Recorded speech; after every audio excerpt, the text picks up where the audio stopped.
How much time do we all really have left to take advantage of that thank you coupon?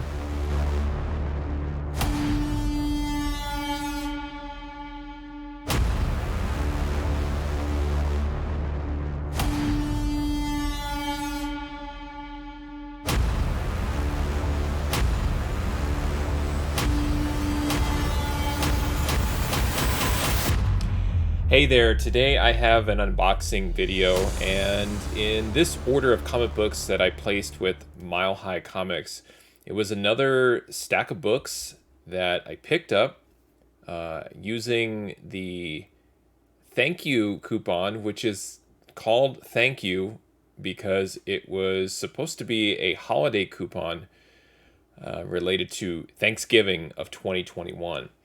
I've never seen Mile High Comics leave a coupon code active for this long, and I honestly don't understand why. It could be something in their formulas on their end where they feel like leaving a coupon in existence at 60% benefits them in some way.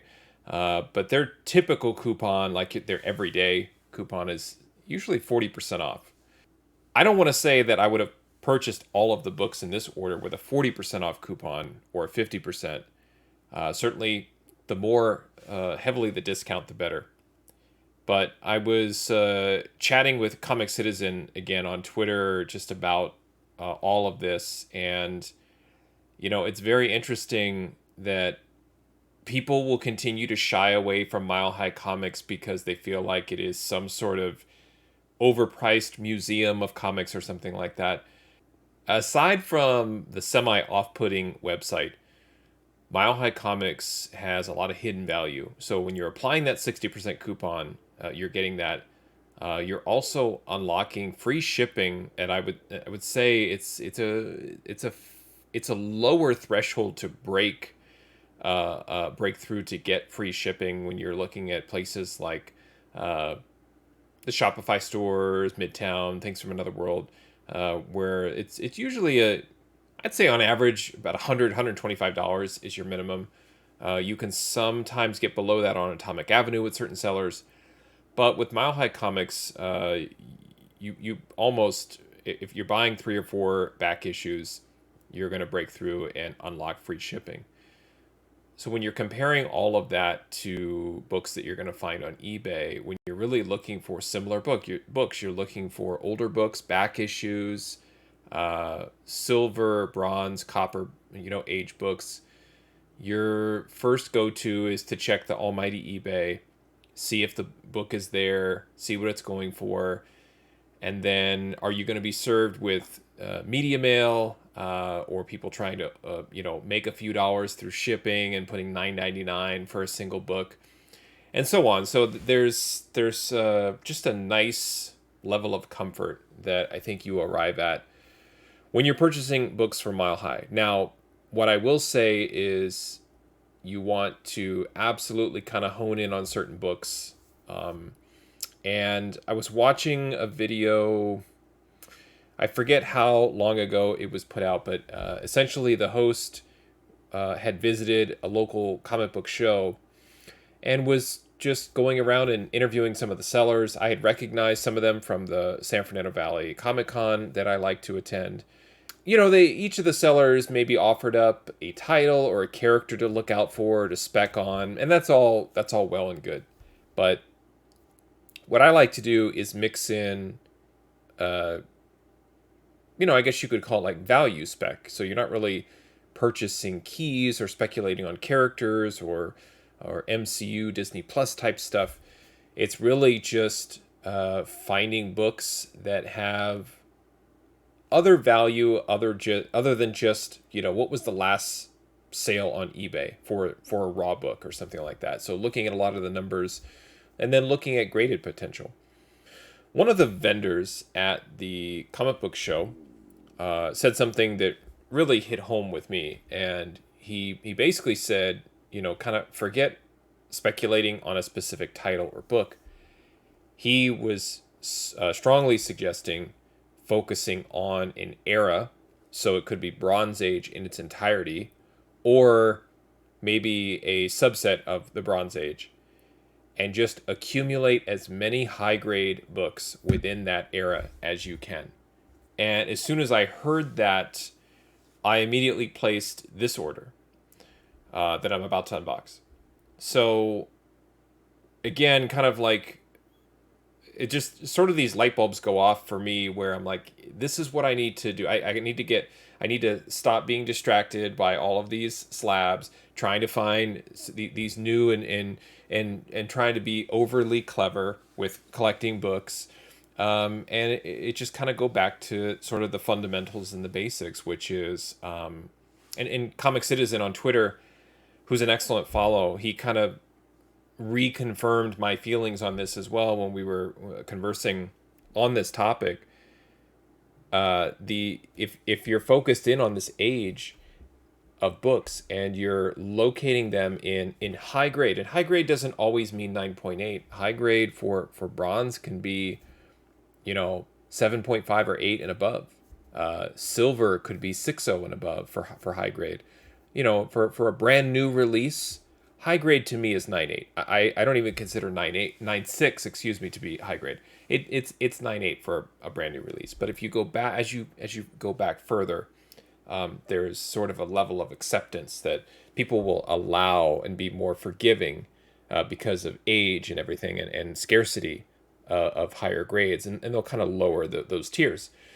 So if you just sort of, to keep things simple, consider 8.0 and above for all Bronze Age to be high grade, and that's kind of your focus, you can actually look at non-keys and be very, very satisfied with potentially getting a book raw as is, or working on a book through pressing and cleaning and other techniques to get it up into the nines, hopefully the low nines, mid nines. And that's a very quality, extremely valuable add to your collection. So I'm going to go ahead and unbox this order of comic books from Mile High Comics and take a look at a handful of these sort of, I would say, value books from a couple from 70s, a couple from the 80s, and then, of course, because I can't stick to one thing, maybe a spec book here or there slips in. But it's really a nice mixture of books. And if I could just remain consistent, honestly, I would place an order like this from Mile High maybe once or twice a month, grade each book, potentially work on each book, see if I can improve it, and submit it to CGC. And I would love to only just do that. But I get caught up in a lot of different angles in this hobby, as I'm sure you do as well. It adds to the fun. I love the variety. I might get bored just doing this with Mile High Comics. I like to dabble in a lot of different areas. So, but I do feel like there is a model there that you could look at by opening orders such as this and just kind of appreciating what's in these orders, and certainly seeing if you can improve on it or send it off for professional grading. Now, let's take a look at the books and see what I got, and then stay tuned for the very end, where I'll show you kind of the order analysis, where it's a summary of what I paid and why I focused on these books specifically in terms of value. All right, here it is. This is the big boy box from Mile High Comics. I call it that because once the total order amount goes above a certain number, then there's standard shipping box. They stuff it inside of this. So let me go ahead and unpack this, get the books out, and we'll start talking about the books.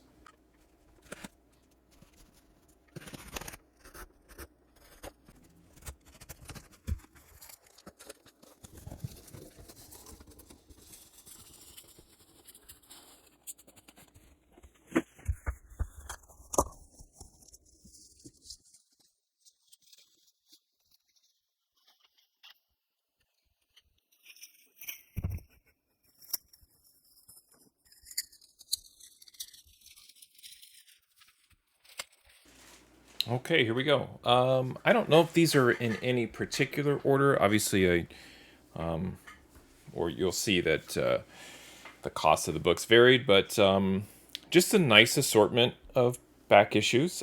These are all Marvel comics. So let's dig in and take a look. Here is Amazing Spider Man number 258. And this one is significant because this has to do with Peter realizing in this issue that the black costume is actually the alien symbiote, and this is discovered by Reed Richards. Is Reed Richards going to show up in Doctor Strange in the Multiverse of Madness? I don't know. Maybe. Will Reed play a role in the MCU if he's in the MCU with Spider-Man 4 in the black costume? I could see that happening. So just fantastic book to own regardless. Love this cover. I love sort of the two sides of Spider-Man pulling on Peter Parker here. So always love picking up this book. This one is sometimes it's titled Indiana Jones #1. There's also the movie Spotlight, Raiders of the Lost Ark. This is also sometimes titled as The Further Adventures of Indiana Jones. It's covered up here. It is kind of on their tag here, Further ADV, but it is The Further Adventures of Indiana Jones #1. Kind of goes back to movie adaptations and everything like that, where a lot of those from the 70s and 80s, they're kind of cool to own. Sometimes they're technically a character's first appearance in comics. This is not for Indiana Jones. That Raiders of the Lost Ark book is. But this series takes place right after Raiders of the Lost Ark. Terry Austin did the cover art for this one.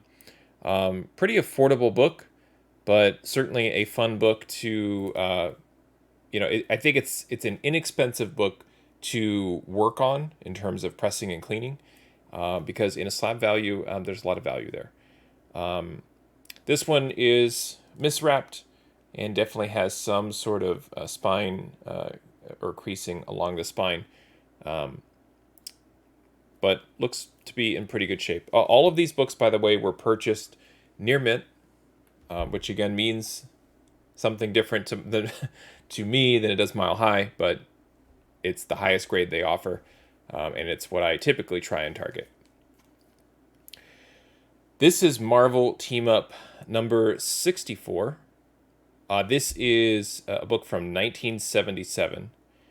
Inside, it does feature the first interracial kiss between two mainstream comic heroes, and that is Misty Knight and Iron Fist. This is a team up featuring Spider-Man and the Daughters of the Dragon. There we can see Iron Fist, poor guy, way at the bottom. Again, it's significant to me. It has Misty Knight in it. It has Spider-Man, Iron Fist. Yes, all of that, excellent, great stuff. But early 70s Bronze Age in high grade. So that goes back to kind of the theme. Marvel Team Up was not a title that I grabbed when I was a younger collector. To me, Marvel Team Ups were almost like what ifs. Not necessarily the case. And there's so much value in these sorts of Marvel Team Ups, Marvel 2-in-1s, even some of the Silver and Bronze Age horror books that Marvel came out with. It's all just kind of just sitting there. And to get these in high grade and preserve them, I love looking for these. So great 35-cent cover here. Another Marvel Team Up book. This is Marvel Team Up number 50. This is from 1976. Interior pencils on this one by Sal Buscema and cover art by Gil Kane. Just by sort of random coincidence, a few of the books in this order covers were by Gil Kane. 30-cent cover price, Marvel Team Up number 50. Team Up, Spider-Man, Doctor Strange. Again, just great Bronze Age, high grade goodness. Love the wrapping on this one. I do see some color breaking spine ticks right in there. So maybe may not be a 9.8 candidate, but I'm sort of sticking to the theme. High grade is high grade. Whether high grade, if we're saying high grade is 8.0 and above, you may argue it's 9.0 for bronze. Somewhere in that ballpark. These are the books, so I'm trying to collect them, collect as many as possible. Just like this one, this too from 1977. This is the Amazing Spider-Man Annual number 11. Another Gil Kane cover. The interesting thing to me on this one, I can't tell if Spider-Man's body is facing forward or backward. The bottom half, like if you say which way is he facing, I guess you could see his feet, but it looks like he's facing that direction. So it is, to me, it's kind of a funny pose. But what's not funny at all, it's not funny, is the value.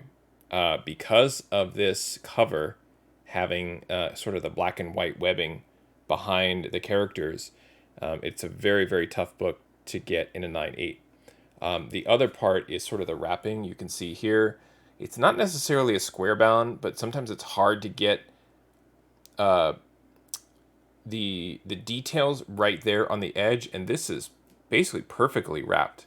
I often get books really poorly wrapped from Mile High, and this one is perfect. So that's what you want to look for. You want to have that, really, really nice wrapping there. There's a bit of blunting on this corner I do see through the bag. But again, really, really nice high grade double-sized book.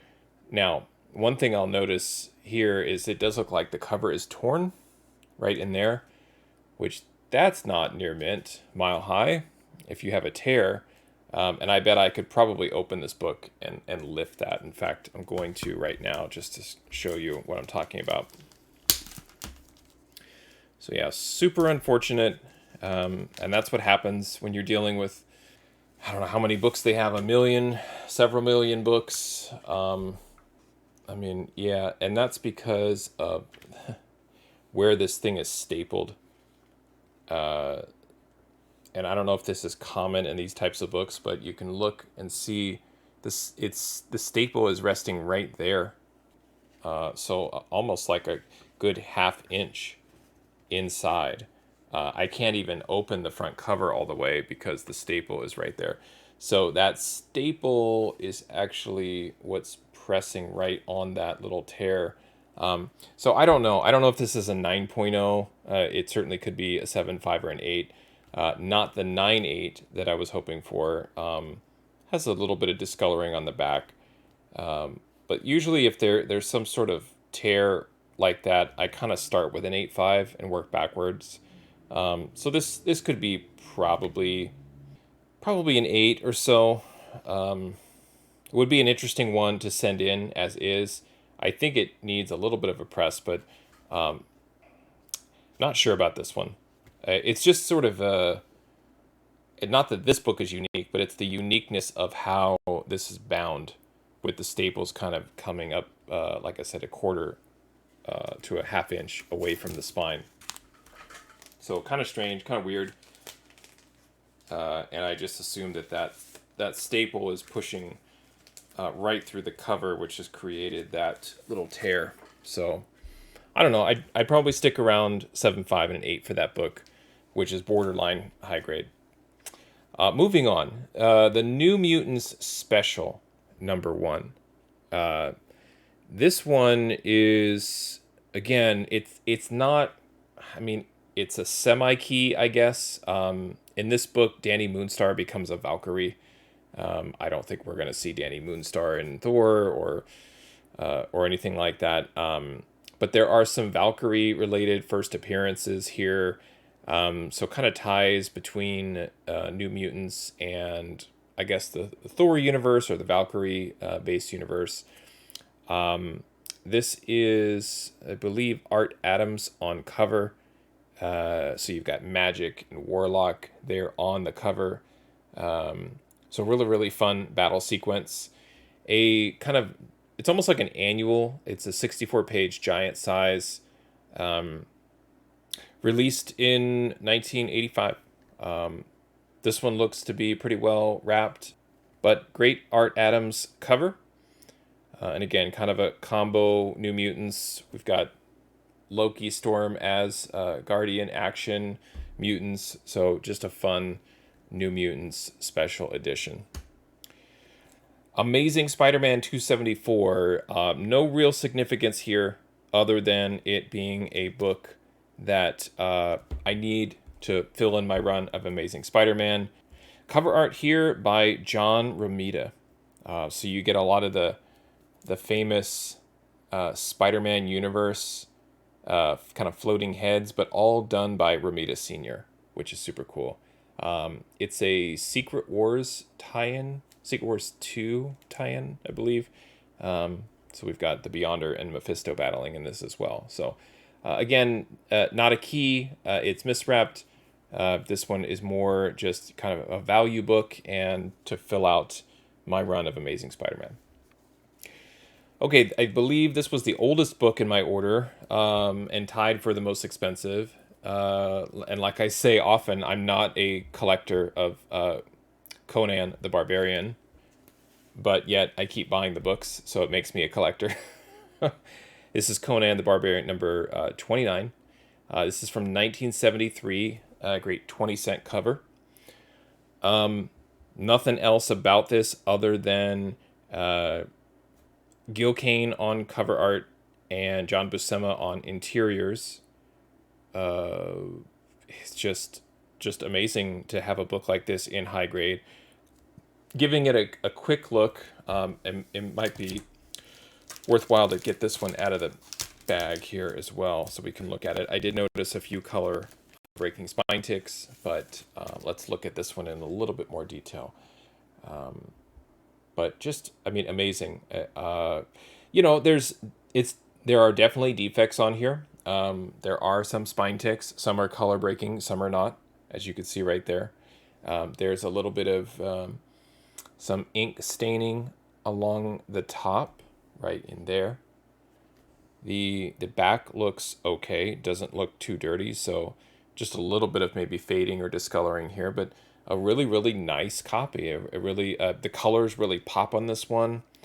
I mean, this is Marvel Comics nostalgia 101 right here. It's got it all. There's action, lots of detail, and great early 70s comic book art. Man, look at this. So much detail throughout this. So just a wonderful book to have. It wasn't cheap, but I do believe that a minimal press. I really don't think this book needs much work at all. And maybe it's a 9.2. You know, I'm looking in here. There's some dimpling happening right in here. But just a nice, you know, sometimes I hear these, I guess what you'd say like professional comic book pressers. They talk about like how books need all of this attention, and some do. I don't disagree. Sometimes they don't. Sometimes they just need like a little hug, right? And that's all they need. Working on a book tirelessly over and over and over for weeks at a time, sometimes you're just not going to get those defects out. So this one is one of those where it needs just very, very little work. So pretty happy with that. Maybe out of the chute, I would give it a 9 or even a 9.2. It does depend on some of the level of creasing, but gorgeous. I have a 9.0 slab that's in worse shape than this. So I feel like we're probably in a 9.2 territory for this, which just amazing to be able to kind of pick that up online. Because I do feel like most people are overgrading. So to have an honest near mint or high grade copy be sent my way, I'm very happy with that. I'm always buying these. This is X-Men 151, anything Chris Claremont, Kitty Pryde. These are just very plentiful, but I love grabbing these. And I have multiple copies of this. Love it all day long. You can find these anywhere. And as I collect these, as I get, maybe 2, 3, 4 copies, that's when I start to kind of lay them out, look at the grades that I've given them, and just decide, am I going to continue to buy copies of this forever? Or am I going to finally stop, pick one, and set it in for grading? This one has a bit of an issue there in the corner. So a little bit of a color breaking just snag there. Spine looks okay. Something on that corner too. So, 9.4, 9.6 type at first glance. Okay, no board for this one, thanks Mile High. And it probably suffered from that a little bit. This is Exiles number 2. This one became significant as the whole Peggy Carter, Captain Carter became kind of a thing. For this one though, it's I feel like we're splitting hairs a little bit, but this is the first cameo appearance of Peggy Carter as Captain America. So not any sort of cameo or appearance related to her being Captain Carter. I grabbed it anyway, just in case, but I think everyone is actually rushing towards Captain Carter number 1 and no spoilers here because the latest Multiverse of Madness trailer shows a shield being thrown with the Union Jack on it. So people are saying that's Captain Carter, not Peggy as Captain America. Nevertheless, there's still some Exiles and Valkyrie related spec here as well, but you pick up a book like this because of the Peggy Carter significance. So I grabbed one. Mile High had a copy.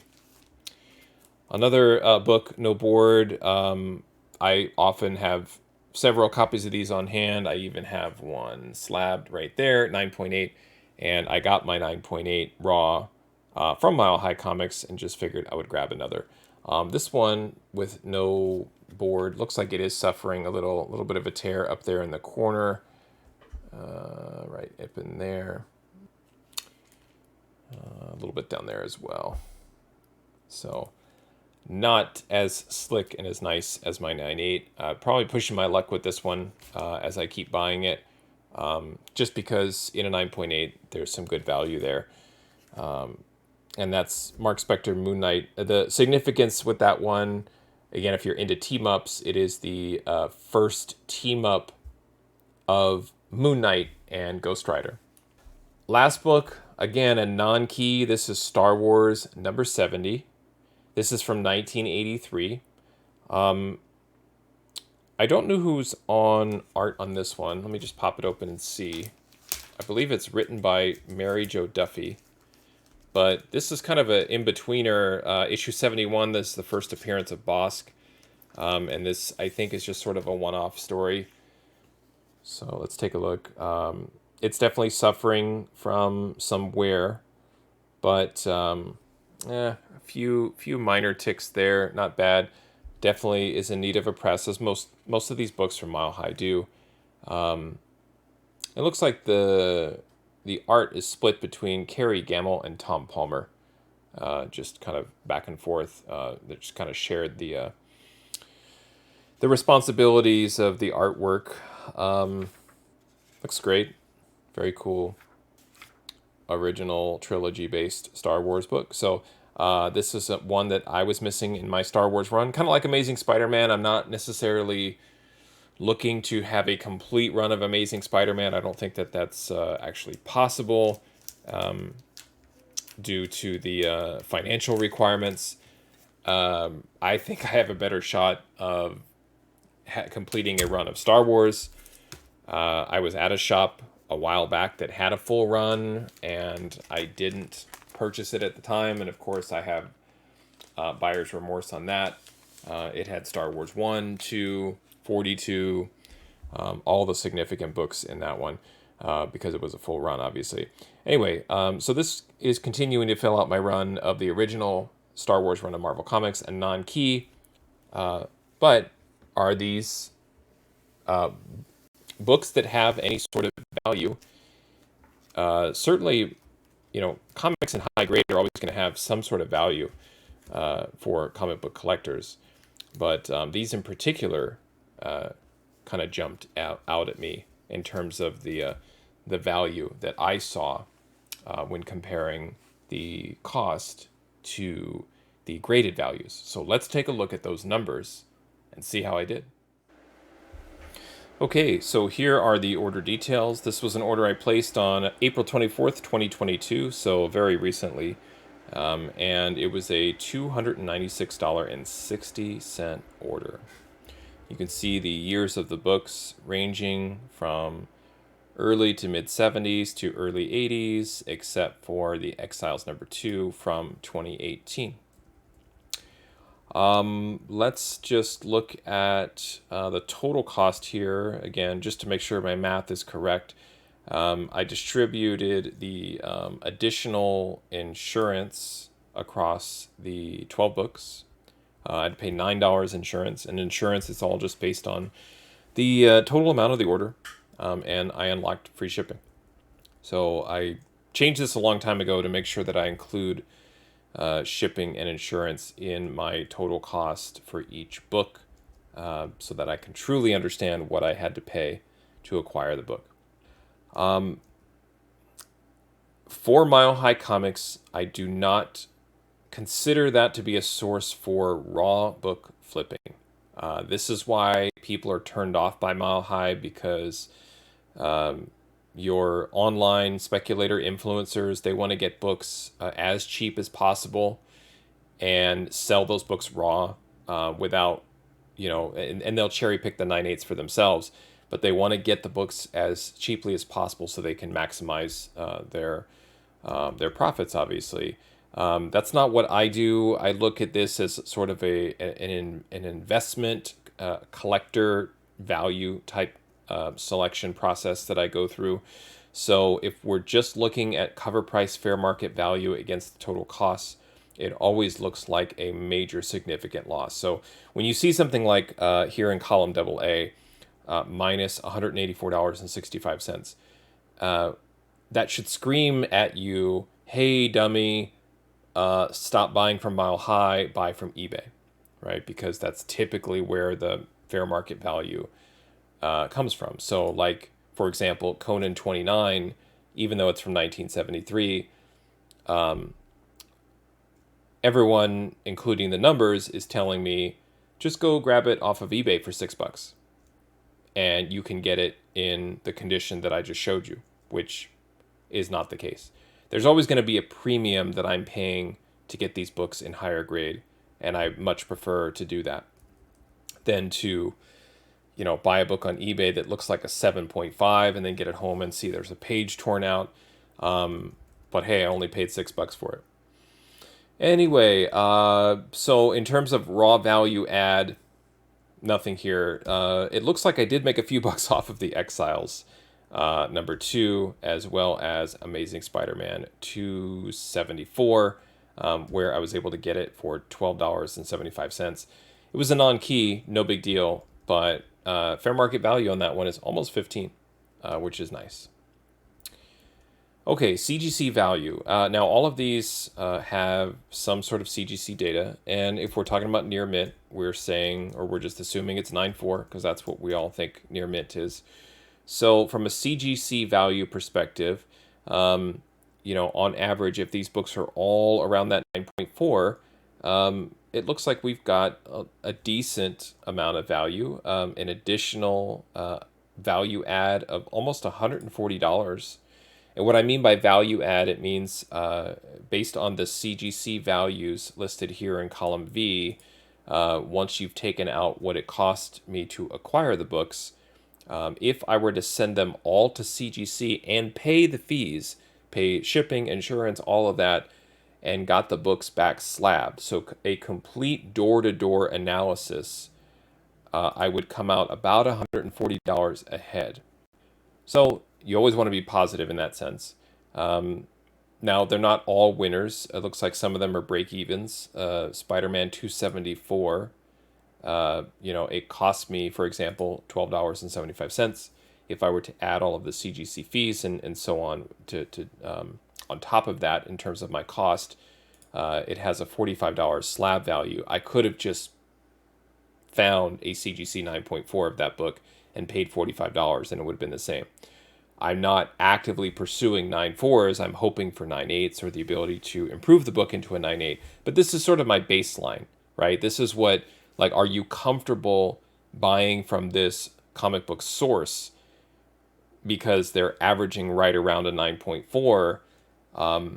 And that's these numbers. It kind of makes me justify the purchase, right? The interesting one here, Conan 29, is only $65. Again, it's a non-key. Conan the Barbarian, not as mainstream, obviously, as Marvel superheroes are.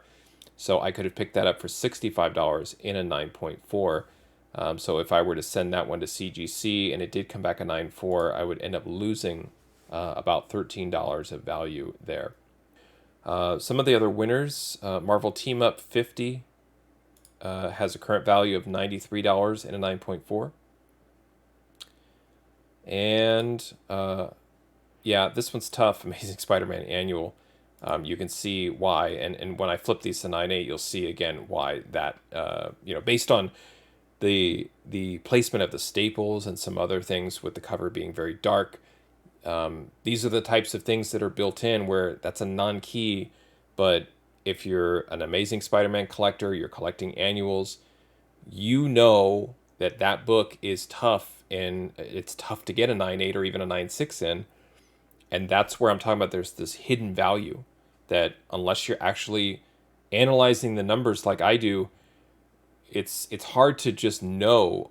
Like if you're at a show and you're flipping through a bin and you see Amazing Spider-Man Annual for $20 and you look at it and go, this looks like a 9.8, you're thinking, well, it's probably a $100 9.8. It's not, it's more, and I'll show you what the value is by changing all these to 9.8. So this is the fun part. I know they're not 9.8s, but this is the ceiling for this order. And just kind of going back to Amazing Spider-Man Annual right here, we'll see this number jump to the highest number in the order as $975. Again, just the way that book is structured, the physical way it is bound, really kind of prevents it from getting that 9.8. So that's where I look at this and go, man, that's just value all day long right there. The Conan book finally jumps up to $752 in a 9.8. So a total ceiling for this order of $3,712.70. I don't pretend that these are all 9.8s, but if a few of them are in the 9.8 category, maybe after a nice press, then I feel like, boy, I've really jumped up here in value and made some good decisions. But this is kind of the baseline. So I use these numbers to influence what I'm buying raw in the case that I could potentially get some of these in a 9.8, but then I use that 9.4 value as a baseline to say, if I can't, then am I comfortable with them being in the 9.2, 9.4, maybe 9.6 range. But a pretty decent order here, for sure. And let me just reset these. And, like I said, I would love to really just kind of stick to something like this. This is really, I mean, nothing really jumps out at me. I didn't have like a huge spec book, or I didn't have a super, super value add here. But I'm going to go through these books and grade them. And if there's an opportunity to work on these, to get a few of these in a 9.8, that would be super awesome, as it always is. That's kind of the goal. But I'm really kind of remembering back to that interview where that gentleman just said, no title spec, no character spec, spec on era, or pick something. Pick your birth year. Pick a well-known creator from between 1972 and 1974. I think three of these, at least three or maybe even four of these books had Gil Kane cover art. So if you're a Gil Kane fan and love his work from the 70s, focus on that and accumulate as much high grade as possible, because I think that's what's being scooped up quickly. And when I've been tracking Mile High's like recently added stock, what I've noticed, there are fewer books going in now than there were previously. Even several months ago, there haven't really been any books that have been added over the last few weeks where I'm like, wow, that's he just added a huge windfall of near mint books in this particular under a particular title or for this particular era. I think I don't want to say it's completely drying up, but it's becoming much more challenging to find that era of books in high grade. And what I'm worried about is this order may be one of the last orders like this where I can find these books. But I'm going to keep searching. I'm going to keep cleverly adding different titles in the 1970s through the mid 80s, and just targeting those, and again just trying to grab as many as I can. So there you go. I appreciate you watching. Happy collecting, and see you next time.